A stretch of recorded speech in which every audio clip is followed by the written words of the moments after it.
what to do to review with your customers. And the emphasis here is reviewing with your customers, because it's not just reviewing your customers. It's trying to figure out what they think about the relationship with you. Welcome to the Seed Farmer Podcast, the podcast where I want you to harvest seeds from some of the vegetables and flowers growing in your farm or garden, and then to plant that seed out to grow delicious vegetables and beautiful flowers. If you enjoy the Seed Farmer Podcast and find it to be a good resource that helps you improve your seed work and farming, please support the show at spreadsheet.farm/support podcast. I'm your host, Dan Brisebois, seed grower at Tournesol Cooperative Farm and author of The Seed Farmer, a complete guide to growing, using, and selling your own seeds. Today is part 4 of the Season Review Challenge.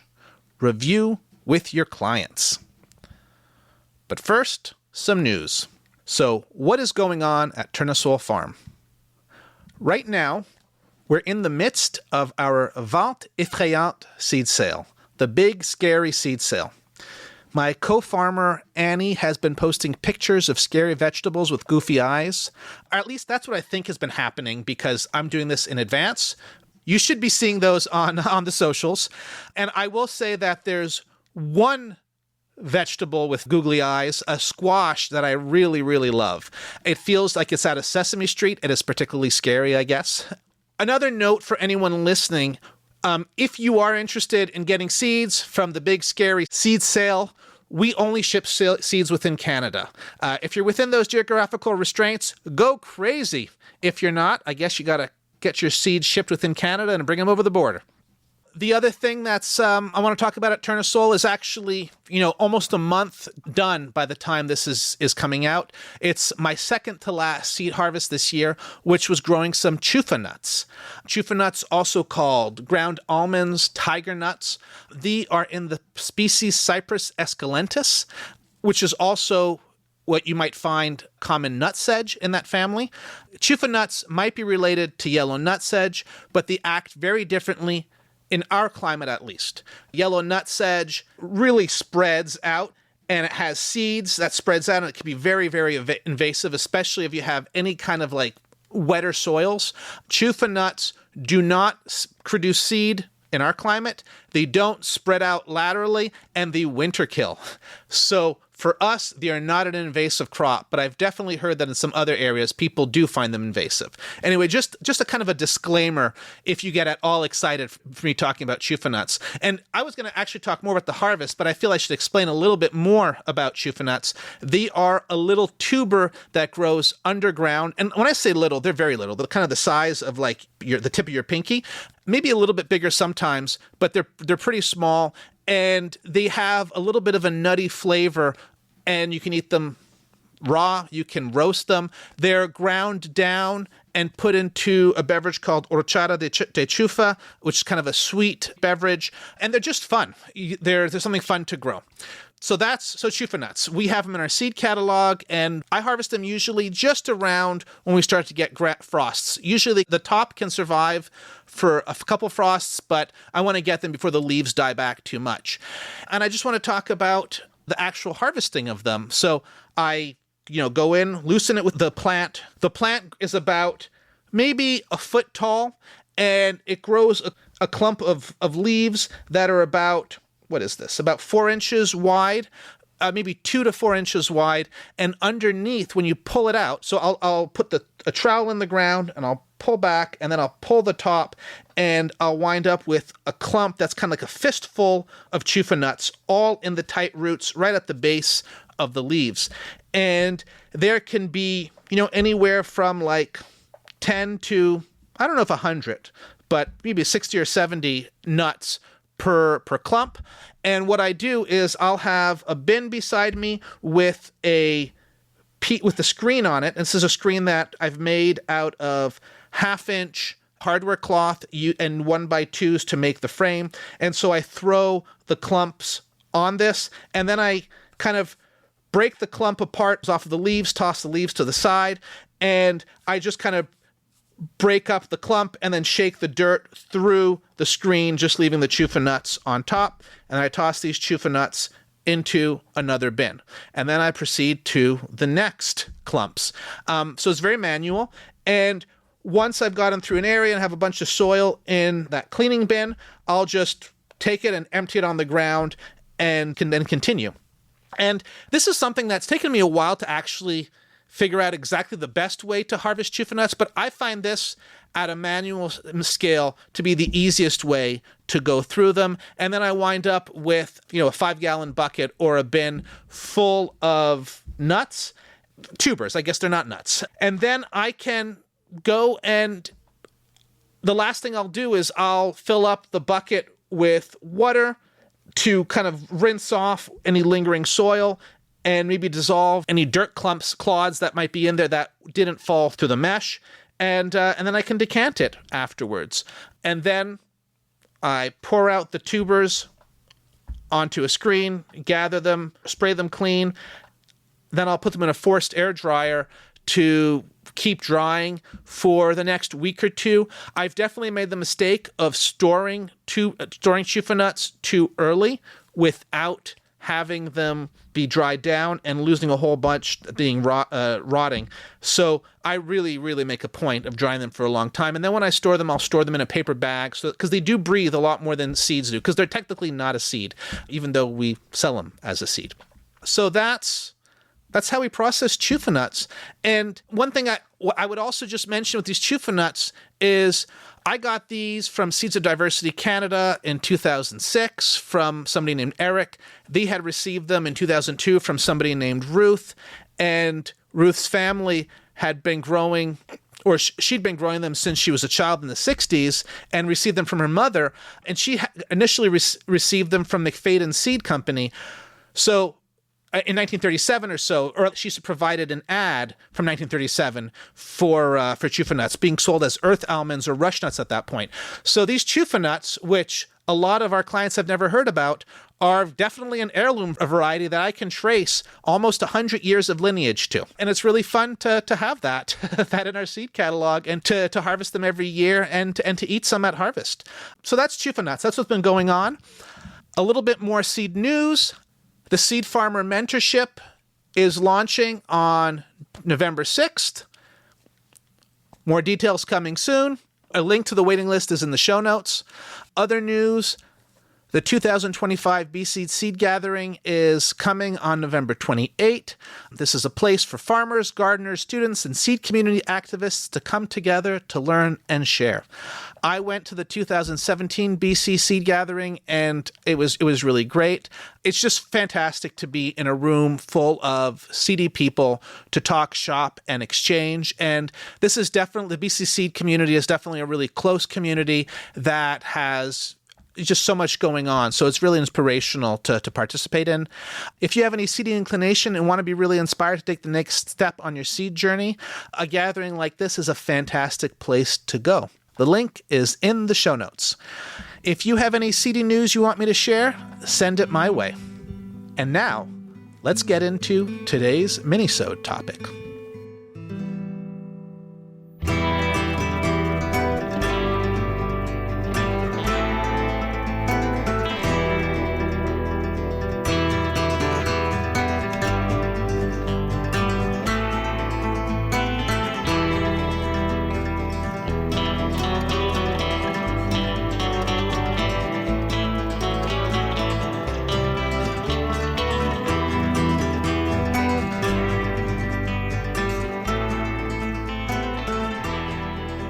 And here we are, week 4 of the Season Review Challenge, where I want to make sure you take the time to learn from this season so you can plan an even better next season. This season's Season Review Challenge, I'm trying to take a bit of a seedy twist. If you want to see a previous Season Review Challenge with a more market grower focus, you can see last year's videos through the link in the show notes. This week, week 4, is review with your customers. If you do go and look at the video in the show notes for week 4 of the Season Review Challenge, you'll find a video from Corinna Bench from My Digital Farmer going into how to review with your customers. And she walks you through how to survey your clients to learn from them, what's working for sure in your product and what you want to leverage, but also how to hear the words that they're using to describe the experience of doing business with you, and how to use that information to that in your other marketing information, and to then talk about your company using these kinds of words. So it's a really great video. Corinna really does that kind of thing well. If you listen to her My Digital Farmer podcast, you're probably familiar with what she does. If you don't, and you want to do more marketing stuff, especially more market grower type marketing, CSAs and otherwise, Corinna's podcast is a great resource.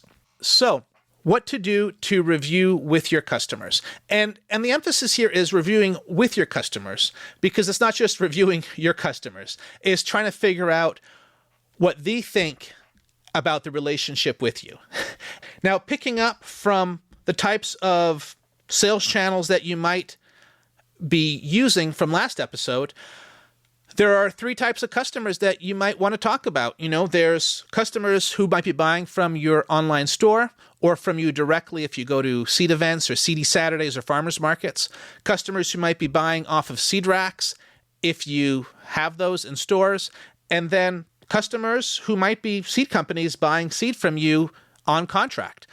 These are 3 types of customers that you could use similar types of strategies to approach them, but it's really good to hear what they have to say and, to figure out also what's going well and what's maybe not going so well to improve that. There are 2 main tools that you can use to review your client's experience with them. One is a survey, like I mentioned Corinna walks you through in that video, but one is to create a survey through some kind of online app and then send it to your clients, have them fill out the information, and then you can see all the individual people's results as rows and the different questions answered in columns.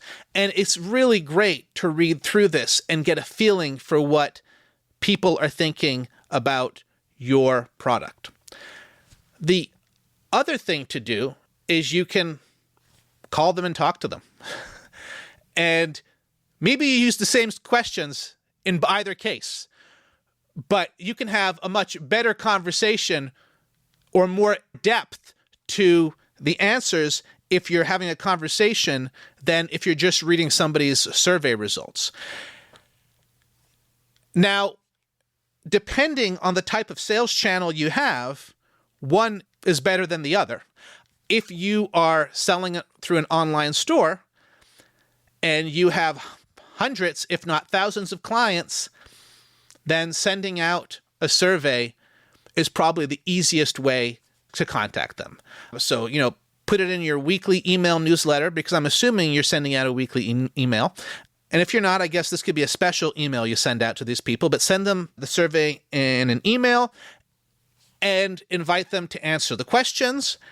And then send another reminder email a week later and another reminder another week later.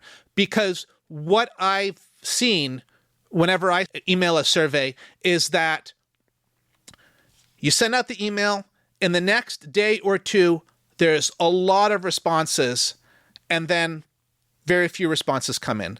And folks need to be reminded. And it's only when they see the email coming in that most people will actually take the time to do that. They might let it linger in their email inbox, but never go back to it. So don't be afraid to send out a reminder in one of your emails the next week or two to make sure you get those results.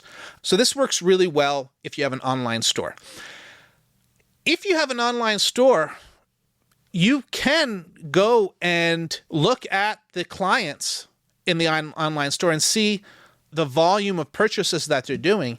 And if you have a few folks who are really big clients with your store, you might want to call them up and chat with them and see what they love about what you're doing and why they support you. And that can give you some good insight into ways to better serve your community.